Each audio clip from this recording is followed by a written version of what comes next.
Salut à tous, aujourd'hui on se retrouve dans cette nouvelle vidéo. On va comme toujours parler de handball et aujourd'hui plus précisément à vous les entraîneurs.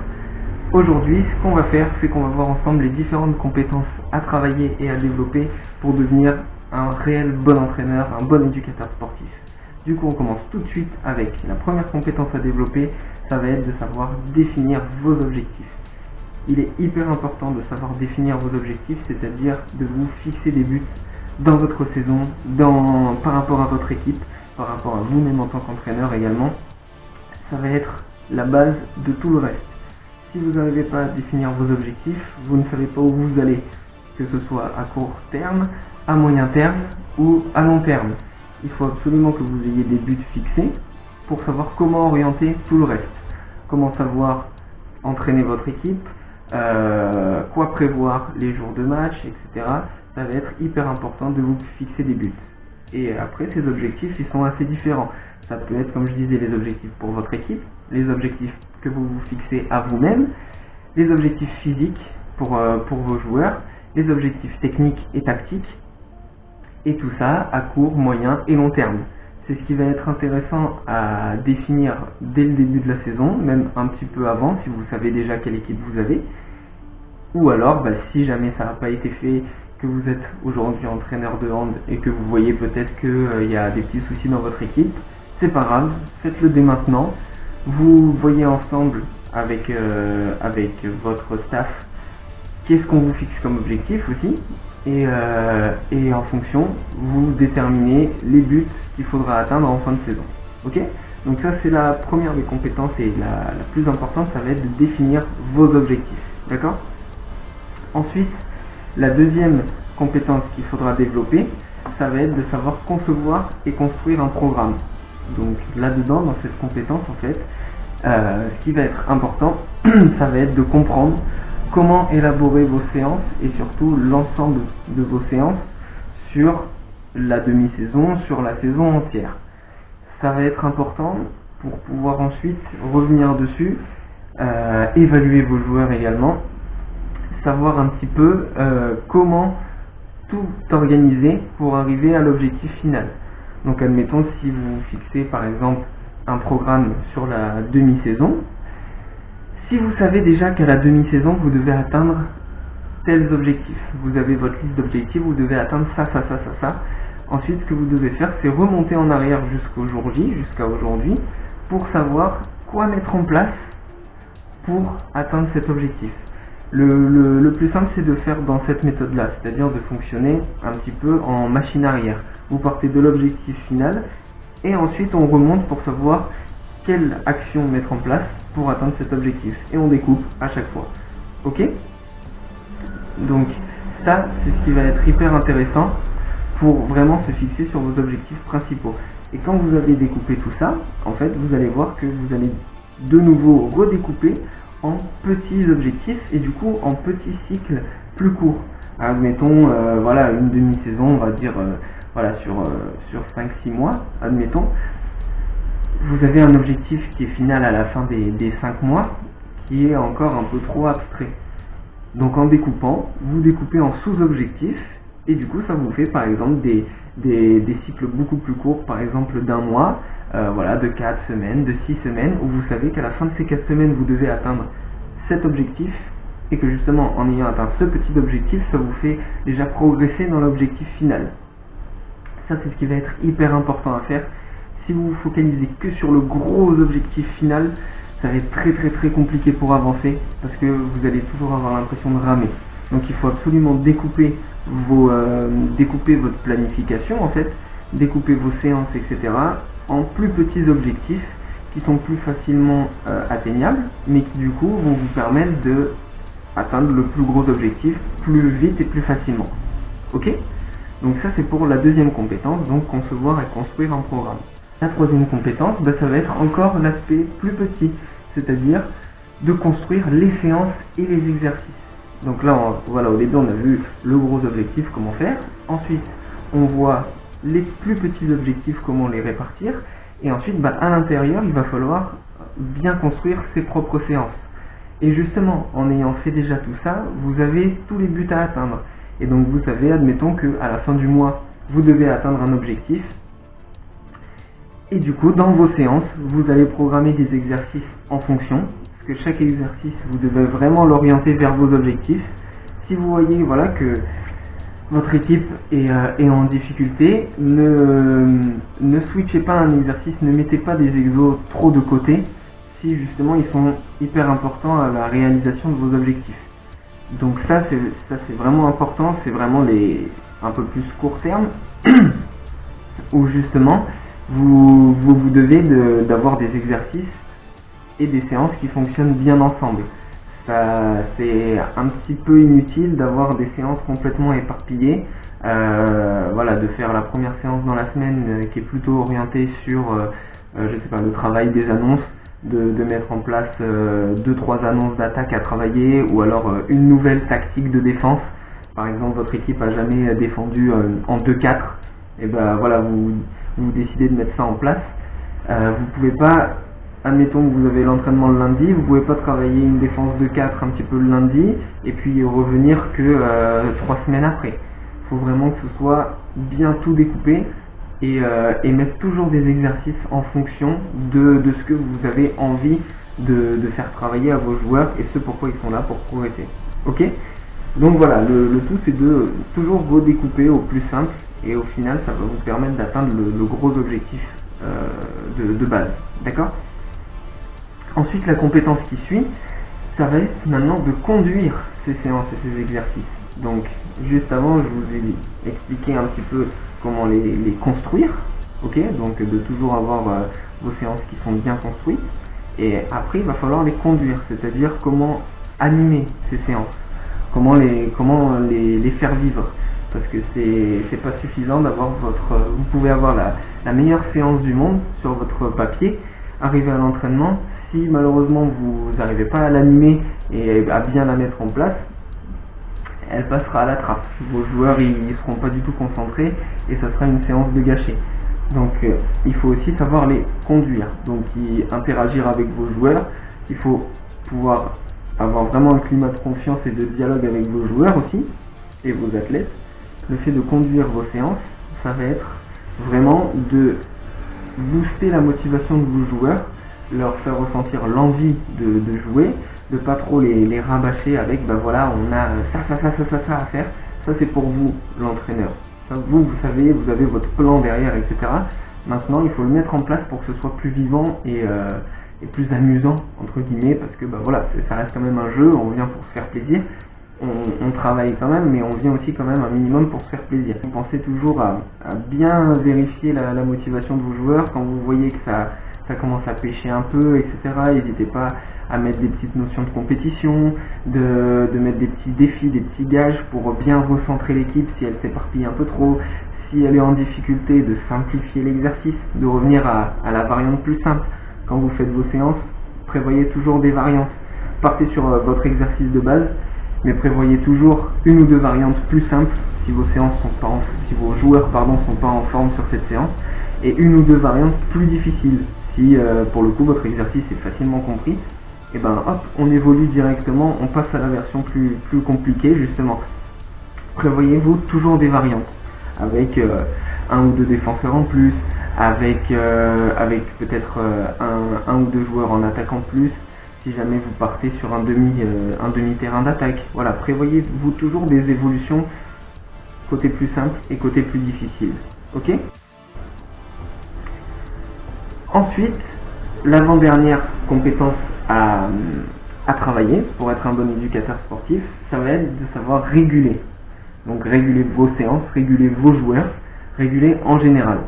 Et donc par réguler, j'entends c'est aussi dans l'animation de vos séances, ça va être d'interagir avec vos joueurs sur ce qu'on disait un petit peu avant, sur leur motivation, sur leur engagement. Vous devez pouvoir réguler l'engagement de vos joueurs, c'est-à-dire que si par exemple vous voyez que vous mettez un exercice en place et que la motivation elle y est pas trop, que vos joueurs ils sont un peu en dilettante, ils jouent pas vraiment le jeu, etc., c'est à vous de mettre un petit coup de boost. Donc comme je le disais, un petit défi, dégage pour ceux qui sont un petit peu en échec ou quoi que ce soit, ou justement des choses pour les remettre sur la réussite.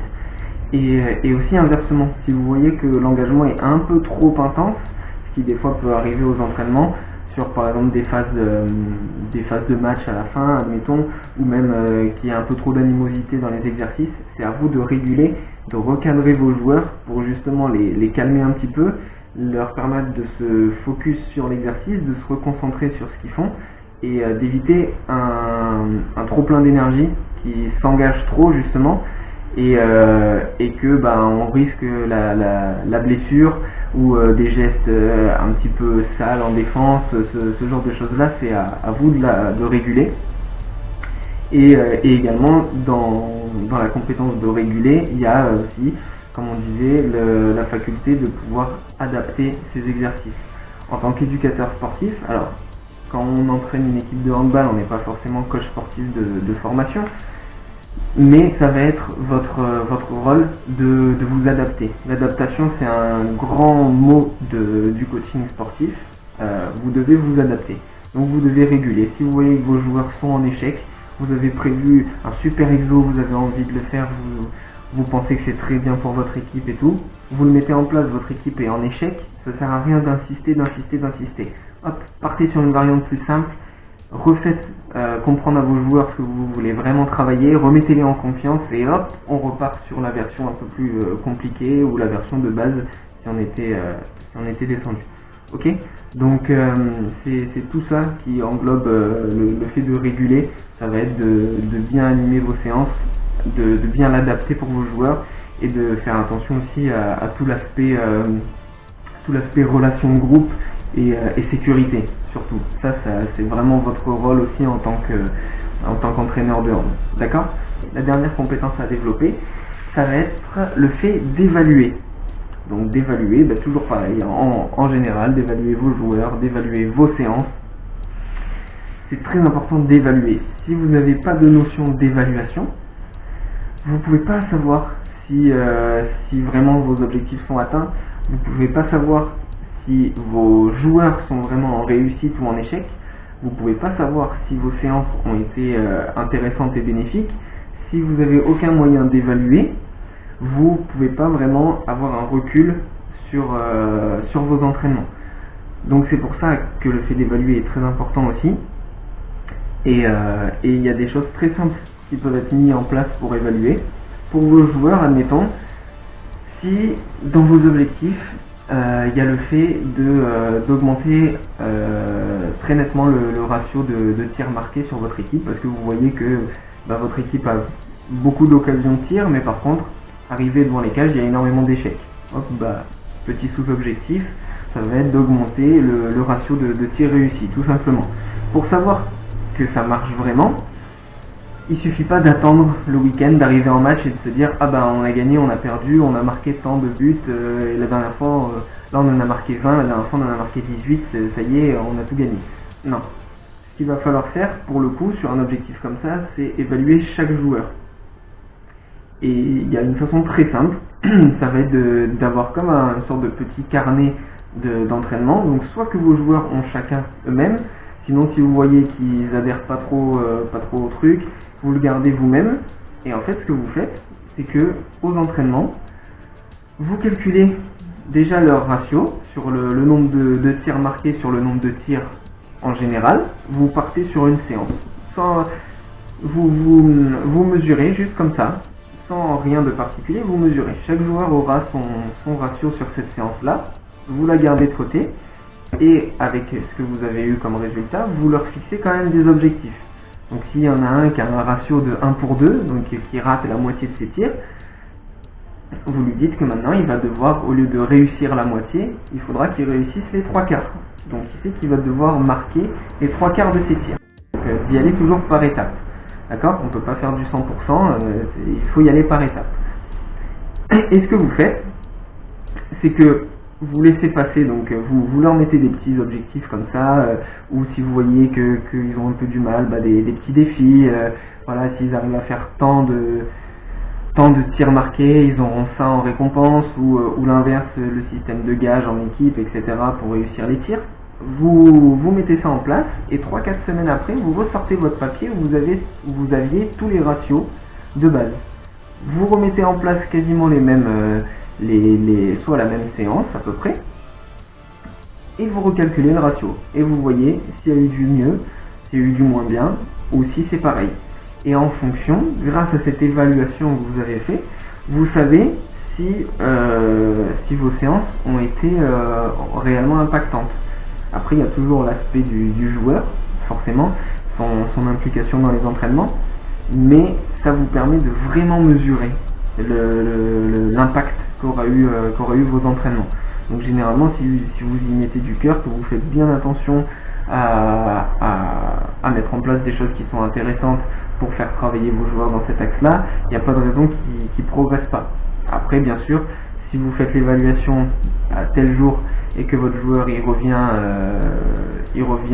l'entraînement qui suit, par contre on le voit plus pendant un mois et il revient que à la fin de l'évaluation, s'il n'a pas progressé, c'est sûr que ce sera normal, malheureusement. Mais ça, c'est des petits détails à prendre en compte, mais ça reste des détails. Mais voilà, pour bien comprendre l'ensemble et le but de cette évaluation. C'est vraiment hyper important d'évaluer pour pas vous perdre en fait. Pour vraiment vous dire, ok, on en est là, j'évalue mes joueurs, hop, j'ai une séance type d'évaluation par exemple, je la refais, ils ont tel résultat, ils sont en progression, on est bien sur nos objectifs, ça on a réussi comme objectif, on coche, et ça vous permet d'avancer comme ça en fait, d'accord?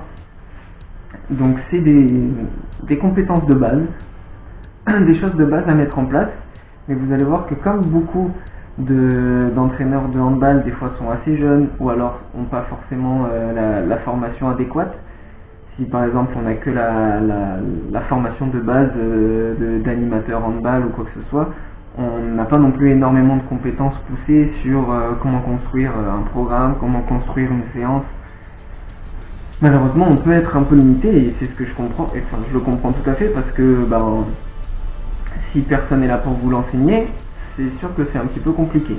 Du coup, déjà essayez d'appliquer ces bases-là, vous répertoriez ces 6 compétences-là, vous essayez de planifier un petit peu le reste de la saison qui va venir là, en fonction des équipes que vous avez, et le tout, voilà, c'est de prendre un petit peu en main, de voir un petit peu comment faire pour vraiment structurer en fait vos entraînements tout simplement. D'accord ? Donc voilà pour ce qui est des différentes compétences à développer pour être un bon éducateur sportif. Je rappelle les différentes compétences, ça va être de définir vos objectifs. La deuxième, ça va être de construire, donc d'élaborer votre programme. Ensuite, ça va être de construire vos séances et vos objectifs, donc de les mettre en place. La quatrième, ça va être de conduire ces exos, ces exercices et ces séances, donc de les mettre en place, les animer. Ensuite, la cinquième, ça va être de réguler. Et la sixième, d'évaluer. Ok ? Du coup, on se laisse là pour aujourd'hui. N'hésitez pas à vous abonner à la chaîne pour rien rater les différentes vidéos qui vont sortir prochainement. Je rappelle que régulièrement, voilà, on change un coup. Ça sera plus ciblé pour les joueurs, après pour les entraîneurs, mais voilà, on est là pour parler de handball dans sa globalité et de vous permettre de progresser dans le handball, que vous soyez entraîneur ou joueur. Voilà, c'est tout pour moi. Allez, salut tout le monde!